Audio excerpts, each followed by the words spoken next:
বাংলাদেশে দিকে দিকে চলছে হিন্দুদের ওপর হামলা। ইসকনের সন্ন্যাসী চিন্ময় কৃষ্ণ দাসকে গ্রেফতারের প্রতিবাদে জ্বলছে বাংলাদেশ। ঢাকা, চট্টগ্রাম থেকে রংপুর তার মুক্তির দাবিতে দিকে দিকে পথে নেমেছেন হিন্দু ধর্মাবলম্বী মানুষজন। কিন্তু সেই প্রতিবাদে হিন্দু সমাজের ওপরই নেমে আসছে সাঁড়াশি আক্রমণ। একদিকে হিন্দুদের মারধর, বাড়িতে হামলা, লুটপাট চালাচ্ছে জামাত এবং অন্য মৌলবাদীরা। অন্যদিকে রাস্তায় নামা হিন্দুদের ওপর চলছে ব্যাপক লাঠিচার্জ করছে বাংলাদেশের পুলিশ। বাদ যায়নি মহিলারাও। সংখ্যালঘু মহিলাদের ধরে ধরে বেধড়ক পেটানো হচ্ছে। আর এই গোপন ছবি প্রকাশ্যে আসতেই তোলপাড় পড়ে গিয়েছে। বাংলাদেশের এই ভয়াবহ পরিস্থিতি দেখে সকলেই স্তম্ভিত।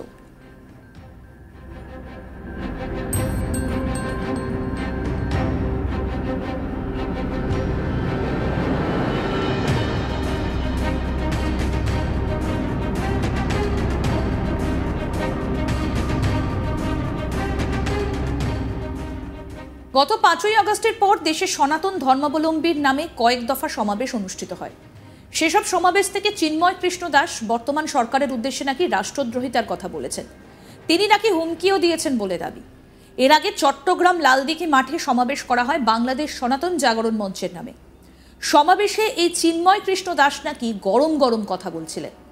বাংলাদেশের হিন্দুদের মঠ মন্দিরে হামলা, বাড়িঘরে লুট, অগ্নিসংযোগ সহ নানা অভিযোগ করেন তিনি সনাতন জাগরণ মঞ্চের মুখপাত্র হিসেবেও দায়িত্ব পালন করার সময় এই কথা বলেছেন বলে অভিযোগ।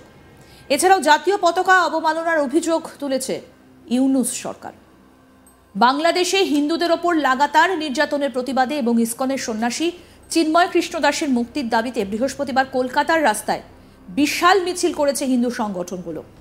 হিন্দু জাগরণ মঞ্চের ডাকে এই মিছিলে অংশগ্রহণ করে বিভিন্ন হিন্দু সংগঠন। মিছিলের নেতৃত্বে ছিলেন বিভিন্ন মঠ এবং মিশনের সন্ন্যাসীরা।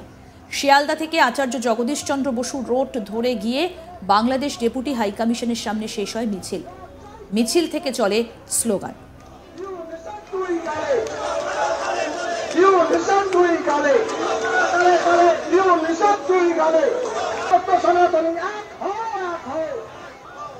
বাংলাদেশের ঘটনার প্রতিবাদে এরাজ্যে সনাতনীরা পথে নেমেছেন। বিশাল মিছিল করে বাংলাদেশের যে হাই কমিশনের অফিস রয়েছে সেই অফিস পর্যন্ত তারা যান। বাংলাদেশের কি পরিস্থিতি, সেখানে সেনা আর মৌলানাদের অত্যাচার বাড়ছে বলে অভিযোগ উঠছে। বলরাম বসু কি বলেছেন হিন্দু জাগরণ মঞ্চের তরফ থেকে আমাদের প্রতিনিধি সুজয় ঘোষকে শোনাবো। বাংলাদেশের চিন্ময় প্রভুকে গ্রেপ্তারের প্রতিবাদে ইতিমধ্যেই হিন্দু জাগরণ মঞ্চ তারা কিন্তু শহরের রাজপথে মিছিল শুরু করেছে। আমাদের সঙ্গে এই মুহূর্তে বলরাম বসু আছে। বলরাম বাবুর কাছে, ওনাকে কোথায় রাখা হয়েছে? ওনাকে চট্টগ্রামে রাখা হয়েছে। মোটামুটি 48 ঘন্টা হয়ে গেছে, কোনো খবর আমাদের কাছে আসেনি। আমরা চেষ্টা করছি বিভিন্নভাবে এবং সরকারি প্রশাসনের দিক থেকেও যারা যোগাযোগ বার করার জন্য, কিন্তু ওনাকে ইচ্ছাকৃতভাবে এমনভাবেই রাখা হয়েছে যে যাতে উনি কোনোভাবেই কারোর সঙ্গে যোগাযোগ না করতে পারেন না। উনি অসুস্থ, ওনার লিভারের প্রবলেম আছে, তারপরেও ওনাকে না ওষুধের ব্যবস্থা করা হচ্ছে, না খাবারের বন্দোবস্ত করা যাচ্ছে। আমরা যথেষ্ট টেনশনে আছি যে এই ধরনের স্বৈরাচারী শাসন ব্যবস্থা আমরা জীবনে দেখি। আজকে এখানকার হিন্দুরা এই ঘটনার বিরুদ্ধেই নেমেছে। যেরকম বাংলাদেশে আর হিন্দুরা আর অত্যাচারের বিরুদ্ধে একটা হয়েছে, এরা ধরে নেই বাংলার এই পশ্চিম বাংলার হিন্দুরাও সেই একইভাবে আন্দোলনে নেমেছে। ওনাকে কি আয়না ঘরে রাখা হয়েছে? আমার তো মনে হয় ওনাকে আয়না ঘরেই রাখা হয়েছে। তার কারণ কোন যোগাযোগ তার কোনো প্রতিনিধিকে যোগাযোগ করা যাচ্ছে না, কোনো যোগাযোগই হচ্ছে না। ফলে কি বোঝা যাবে যে তিনি কোথায় আছেন? কেউ জানে না। কি মেসেজটা দেওয়ার চেষ্টা করছেন? উনি কি চাইছেন ওনাকে মেরে দেওয়ার জন্য? উনি কি মেরে দিতে চাইছেন? তাহলে বলুন, তাহলে সেই বুঝে এখানে যে সমস্ত বাংলাদেশিরা আসছে তাদেরও আমরা খুব জড়িয়ে ধরে আদর করব। বলুন, উনি যদি হিন্দুদের উপরে অত্যাচার করেন, আমরা এখানে বাংলাদেশিদের সেইভাবেই আদর করব। উনি যেরকম চাইছেন ঠিক সেরকম দেওয়া হবে। বলছিলাম যে এখন আপনারা কি দাবি কি করছেন? এই মুহূর্তে কি দাবি করছে?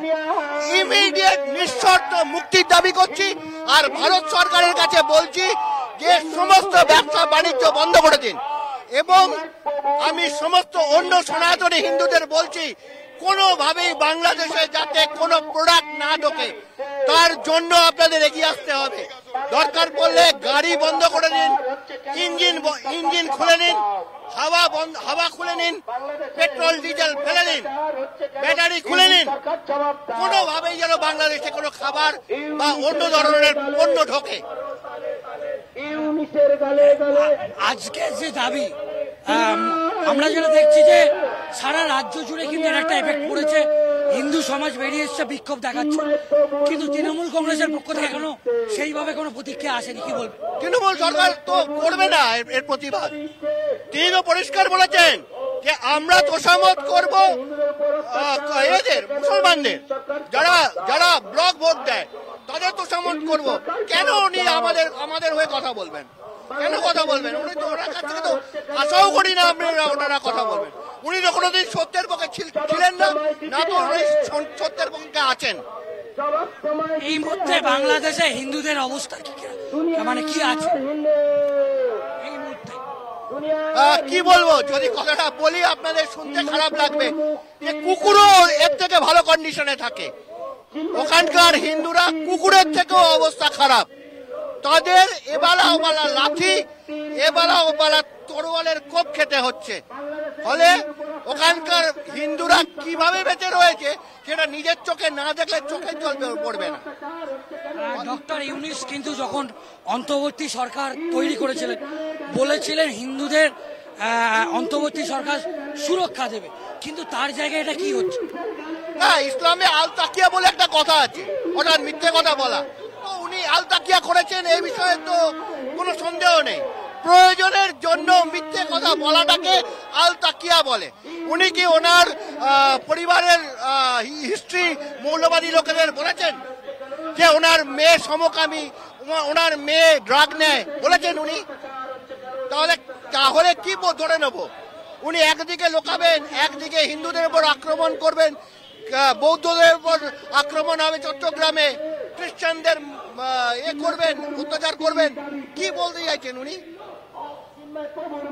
আমরা দেখেছি চিন্ময় প্রভু বাংলাদেশের মুখ হয়ে উঠছে। তিনি যে সভাগুলো করছিলেন, লক্ষ লক্ষ হিন্দুরা তারা কিন্তু বের হচ্ছে, সেই জন্যই কি তারা টার্গেট করা হতো? একদম। চট্টগ্রামে যে সমাবেশটা হয়েছিল বা রংপুরে যে সমাবেশটা হয়েছিল এবং পরবর্তী যে সমাবেশগুলো হবে, তাতে হিন্দুরা এককাট্টাভাবে বিষয়টাকে দেখবে। আরো আপডেট পেতে দেখতে থাকুন আজ তাক বাংলা, সাবস্ক্রাইব করুন।